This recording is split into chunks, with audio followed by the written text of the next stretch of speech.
Covid के cases बढ़ रहे हैं। क्या अब इससे डरने की जरूरत है?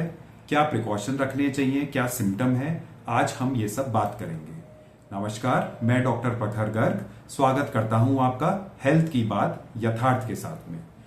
जैसे हम देख रहे हैं कि फिर से कोविड के केसेस बढ़ते जा रहे हैं। लोग खांसी, जुकाम, बुखार, शरीर दर्द के साथ ओपीडी में आ रहे हैं और हम देख रहे हैं आंकड़े हमारे देश में कोविड केसेस के बढ़ रहे हैं। तो क्या हमें इससे डरने की जरूरत है? तो मैं आपसे कहूंगा कि आपको डरने की जरूरत नहीं है, आपको प्रिकॉशन लेने की जरूरत है। हमने कोविड का वो दौर देखा है जहां पे हमने बहुत लोगों की जान जाते हुए देखा है लोगों को किस तरह से अस्पताल में बेड ना मिलना, ऑक्सीजन ना मिलना, ऐसी स्थिति भी थी। तो हमें ध्यान रखना है कि कोविड की किसी भी लहर को लाइटली नहीं लें और हमें प्रिकॉशन पूरे रखने चाहिए। आप ध्यान रखें, अगर आपको किसी भी तरीके के सिम्टम्स हैं डॉक्टर से कंसल्ट करें। घर पे बैठ के ओवर द काउंटर मेडिसिन लेके अपना इलाज ना करें।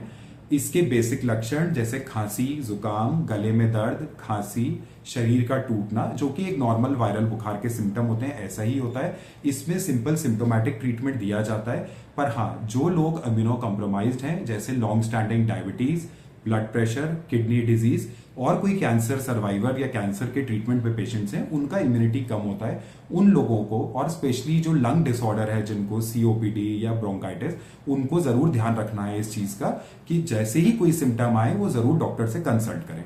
आपको हैंड हाइजीन, मास्क का प्रयोग और एक डिस्टेंसिंग मेंटेन करके रखनी है। जब पब्लिक एरिया में जाएं तो आप मास्क का प्रयोग करें, क्राउडेड जगह ना जाएं, बार बार हाथ धोएं। किसी को किसी तरीके के सिम्टम्स लगते हैं तो उसको इग्नोर ना करें और ध्यान रखें कि वैक्सीनेशन का बहुत इंपॉर्टेंट रोल है। किसी भी तरीके मिथ पे ना जाएं। वैक्सीनेशन सिर्फ कोविड का नहीं बल्कि फ्लू वैक्सीन, इन्फ्लुएंजा, नीमोकोकल वैक्सीन, इनका भी बहुत अहम रोल है। तो उनको, जो भी लोग इम्यूनो कॉम्प्रोमाइज्ड हैं या 50 साल से ऊपर की उम्र के लोग हैं, वो इन वैक्सीनेशन को जरूर लगवाएं और इस बीमारी से डरे नहीं। अगर किसी भी तरीके की सिम्टम्स आपको लगते हैं या सांस में दिक्कत लगती है तो बिल्कुल अस्पताल जाएं। आज की डेट में सब अस्पताल और हमारे यहाँ यथार्थ में भी हम लोग कोविड के मरीजों को इलाज करने के लिए तैयार हैं। ऑक्सीजन की और जितनी भी तरीके की सुविधाएं हैं वो सब उपलब्ध हैं। तो आप हमेशा ध्यान रखें कि कोविड से डरे नहीं बल्कि कोविड से लड़ना है। जैसे पहले दूसरी लहर में हम लोगों ने कोविड के ऊपर जीत हासिल की है, आगे भी इस बीमारी को एक नॉर्मल वायरल की तरह ट्रीट करना है। इससे घबराना नहीं है और अपना ध्यान रखना है। अपना डाइट, हाइड्रेशन, खान पान, इनका ध्यान रखें और स्वस्थ रहें। धन्यवाद।